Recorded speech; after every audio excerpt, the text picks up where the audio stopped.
မိတ်ဆွေများလုံးမင်္ဂလာပါရှင်ကျမကတော့ဆရာကြီးမင်းသိန်းခိုင်ရဲ့တပည့်တူဖြစ်တဲ့ဆရာမသင်းသနာစောပဲဖြစ်ပါတယ်နော်အင်္ဂါသားသမီးများအတွက်၄လပိုင်းတလစာကိုအကောင်းအဆိုးစပြီးတော့ဟောပြောပြီးမှဖြစ်ပါတယ်နော်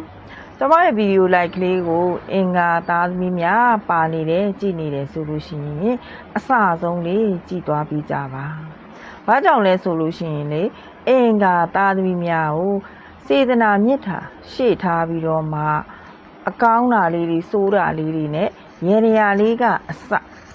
ပြောပြပြီးတော့မှဖြစ်ပါတယ်ဒီ၄လပိုင်းမှာလည်းအင်္ဂါသားသမီးများအယံကိုဂရုစိုက်ရမယ်ကာလတစ်ခုဖြစ်ပါတယ်အယံကိုအရေးကြီးတဲ့ကာလလည်းဖြစ်ပါတယ်နော်အင်္ဂါသားသမီးများဒီ၄လပိုင်းမှာဆိုရင်သူတို့ရဲ့စိတ်နေစိတ်ထားစဉ်းစားရခက်တယ်ဆုံးဖြတ်ရခက်တယ်ဂျင်းနဲ့ကြက်တဲ့ကိုရောက်နေတဲ့ကာလတစ်ခုလို့ပြောရင်မှမှားပါ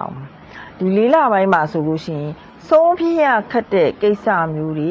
ရောက်လာတတ်ပါတယ်ဝင်လာတတ်ပါတယ်အဲ့တော့အင်္ဂါသားသမီးများမိတ်ဆွေများအနေနဲ့ကကြတော့ဒီ၄လပိုင်းမှာမြေကိစ္စတွေဆောင်ရွက်တဲ့အခါမှာဝယ်ရရင်ကောင်းလို့မဝယ်ဘဲနဲ့နေလိုက်ရင်ကောင်းလို့အဲ့လိုမျိုးကိစ္စမျိုးတွေဆုံးဖြတ်ရခက်နေတဲ့ကိစ္စမျိုးတွေခဏခဏကြုံတွေ့ရတတ်ပါတယ်အဲ့တော့မြေယာနဲ့ပတ်သက်ပြီးတော့ဝင်လာတတ်ပါတယ်ဝင်ရင်လည်းကောင်းပါတယ်တခုတော့ရှိတယ်ဒီ၄လပိုင်းမှာကိုယ့်ရဲ့အိမ်မှာထက်နေရတာထက်အပြင်ကိုသွားလာနေရတာကပိုပြီးတော့ပျော်ရွှင်နေပါလိမ့်မယ်အဲ့တော့အင်္ဂါသားသမီးများသူများအတွက်နဲ့ပတ်သက်ပြီးတော့ဂျားတွေကနေကိုကစေတနာတွေရှေ့ထားပြီးတော့ကူညီပေးခြင်းအာမခံပေးခြင်းပြုလုပ်လိုက်တဲ့အခါမှာကိုရှိကိုစေတနာကိုအစော်ကားခံရပြီးတော့မှစိတ်တော်ကရောက်လာတတ်ပါတယ်စိတ်တော်ကတွေရရှိတတ်ပါတယ်ဒါကြောင့်သူတစ်ပါးကို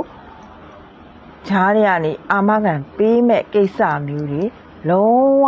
မပြုလုပ်ပါနဲ့ဒါလေးကိုကျွန်မကအကြံပေးခြင်းဖြစ်ပါတယ်ဒီနေ့ပိုင်းထဲမှာအင်္ဂါသားသမီးများစီးပွားဒီ၄လပိုင်းမှာပေါ့နော်ကိုယ့်ရဲ့ဝင်ငွေတွေဝင်လာတယ်များများလေးဝင်လာတယ်ပေါ့ဒါပေမဲ့လို့တစ်ဖက်မှာလည်းများလေးပြန်ထွက်နေတယ်အဲ့တော့ဒီ၄လပိုင်းမှာအမြတ်ဆုံးကတော့များဆရရှိပြီမဲ့လို့ကိုယ့်ရဲ့ကျန်းမာရေးကြောင့်ကိုယ့်ရဲ့အိမ်တွင်းရေးမှာတစ်စုံတစ်ခုကြောင့်ငွေတွေအများကြီးပြန်လဲထွက်သွားတတ်ပါတယ်ဆွေမျိုးသားချင်းမိတ်ဆွေပေါင်းလေးမိဘမောင်ပွားတွေနဲ့ပတ်သက်ပြီးတော့လေစိတ်ဝမ်းကွဲစရာတွေကြုံတွေ့တတ်ပါတယ်အဲ့တော့အင်္ဂါသားသမီးများလက်ရှိအနေနဲ့မိမိတို့အနေနဲ့ကကြတော့ဒီ၄လပိုင်းမှာသွားကြိုက်တာတွေသွားတစ်ချောင်းဒုက္ခပေးတတ်ပါတယ်အဲ့တော့အိမ်အောင်ရေးမှာလည်းတစ်ချက်အိမ်အောင်ဘက်နဲ့စိတ်ညစ်ရမယ်စိတ်တော့ကရောက်မယ်ရန်နေဖြစ်နေမယ်မျက်နှာချင်းဆိုင်လို့မရအောင်တယောက်နဲ့တယောက်နားလည်မှုတွေဖြစ်နေပါတယ်အခြေရေးမှာကြတော့လေတယောက်နဲ့တယောက်ပိုပြီးတော့ဝေးသွားတာမျိုးတွေဖြစ်သွားတတ်ပါတယ်နီးတော့မလို့နဲ့ဝေးပြီးတော့သွားတတ်တာမျိုးဝေးသွားတာမျိုးတွေလည်းကြုံတွေ့ရတတ်ပါတယ်အဲ့တော့ဒီကာလမှာအခြေရေးအိမ်အောင်ကြီးလည်းညံ့နေတတ်ပါတယ်ဒါအင်္ဂါသားသမီးများဒီ၄လပိုင်းမှာအထူးဂရုစိုက်ရမှာဖြစ်ပါတယ်နောက်တစ်ခုအနေနဲ့စနေသားသမီးကတော့အကျိုးပေးပေမဲ့လို့တောက်ကြသားသမီးတနင်္လာသားသမီးတနင်္ဂနွေသားသမီးတွေကအင်္ဂါသားသမီးများနဲ့ဒီကာလမှာဒီ၄လပိုင်းထဲမှာမတိမမြတ်ဖြစ်တာတွေပုံမများပြားတွေ့ရှိရတတ်ပါတယ်ဒါကြောင့်သူတို့တွေနဲ့ပတ်သက်ပြီးကိုကစကားပြောဆိုတဲ့အခါမှာအထူးဂရုစိုက်ပေးပါအဲ့တော့အင်္ဂါသားသမီးများကဒီ၄လပိုင်းထဲမှာမိမိတို့အနေနဲ့မနက်ကိုစောစောလေးထပြီးတော့မှအမာဒီဝနှကောင်းနှမျက်တွေမေတ္တာပို့ပေးတာမျိုးတွေနမိတ်ကောင်းလေးတွေကိုစောင့်ပြီးတော့မှကိုယ့်ရဲ့တနေ့တာလုပ်ငန်းဆောင်တာတွေကိုဆောင်ရွက်မယ်ဆိုလို့ရှိရင်တဲ့အရန်ကိုကံကောင်းပါတယ်တဲ့လုံးဝ ဆုံးရှုံးမှုတွေမဖြစ်ပါဘူးတဲ့ရှော့ချသွားနိုင်ပါတယ်တဲ့ဒါကြောင့်တဲ့မနဲ့မိုးလေးရင်မျက်နှာတစ်ပြီးတာနဲ့မိမိတို့အနေနဲ့တမာဒီဝကိုးဆောင်နှစ်ပါမကြံတမာဒီဝနှစ်ကောင်းနှစ်မြတ်တွေကိုမေတ္တာပို့တာပေးပါတဲ့ဒါအောင်နောက်တစ်ခုကအင်္ဂါသားသမီးများကဒီနှစ်ထဲမှာဒီကာလမှာဒီ4လပိုင်းမှာပေါ့နော်ပြောချင်တာကြတော့တငယ်ချင်းမိတ်ဆွေတွေနဲ့စိတ်ညစ်စရာခဏခဏတွေ့မှာတငယ်ချင်းမိတ်ဆွေတွေကကိုယ့်ပေါ်မှာထင်မြင်လွဲသွားတာတွေနော်တဖြည်းဖြည်းနဲ့ကိုယ့်ရှိရနေပြီးတော့မှကိုယ့်ဘယ်လိုခေါ်မလဲနားလည်မှုတွေလွဲချော်ပြီးတော့မှကိုယ်မှာတယောက်တည်းဖြစ်သွားတတ်ပါတယ်ဒါကြောင့်နဲ့အင်္ဂါသားများအညံ့နေကြည်ခြင်းနဲ့ဆိုလို့ရှိရင်ထန်းသီးတစ်လုံးရေမျောပါ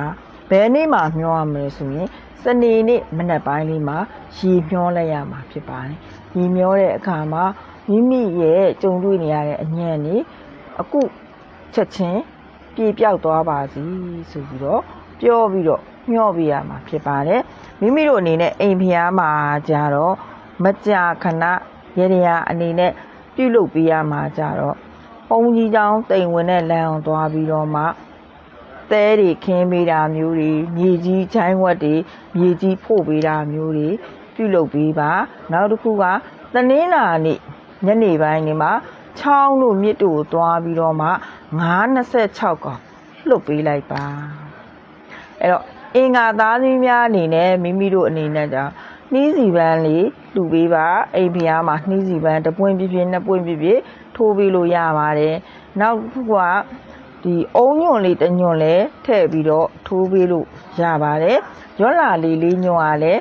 ထည့်ပြီးတော့လှူဒန်းပေးလို့ရပါတယ်ဒီ4လပိုင်းမှာလှူရမယ့်အလှူရဲ့ပြုလုပ်ဆောင်ရွက်ရမယ့်ရည်ရည်လေးကိုတေချာလေးလုပ်ပြီးမယ်ဆိုလို့ရှိရင်တော့အင်္ဂါသားသမီးများအညံ့နေပြေပြောက်ချမ်းသာမှုတွေရရှိမှာဖြစ်ပါတယ်နောက်တစ်ခုကအင်္ဂါသားသမီးများအချစ်ရေးနဲ့အိမ်တော်ကြီးကညံ့ပါတယ်စကားပြောဆိုလေးတွေတော့အောင်မြင်တတ်ပါတယ်ကိုပြောလိုက်တိုင်းကိုဆိုလိုက်တိုင်းမှာတစ်ဖက်သူကနားဝင်ပြီးတော့မှကိုယ်ကိုနှစ်သက်သဘောကျတာမျိုးတွေလည်းကြုံတွေ့ရတတ်ပါတယ်ဒါကြောင့်အင်္ဂါသားသမီးများဒီကာလလေးမှာအင်တာဗျူးဖြေဆိုတာတို့စောင့်မွဲဖြေဆိုတာမျိုးဆိုလို့ရှိရင်တရင်ကောင်းတွေလည်းကြားရတတ်ပါတယ်နိုင်ငံခြားခရီးတွေသွားမယ်ဆိုလို့ရှိရင်တော့အခုကာလမှာမလုပ်ပါဒီနဲ့ကို4လပိုင်းကြော့သွားမှပြုလုပ်ဆောင်ရွက်မယ်ဆိုရင်တော့အောင်မြင်မှုများစွာရရှိတတ်ပါတယ်ကဲအင်္ဂါသားသမီးများလုံးစိတ်ချမ်းသာခြင်းကိုယ်ကြီးကျန်းမာခြင်းတွေနဲ့ပြည့်စုံပါစေစိတ်သွားတိုင်းကိုပါလူရဆန္ဒလေးတွေပြေဝနိုင်ကြပါစေရှင်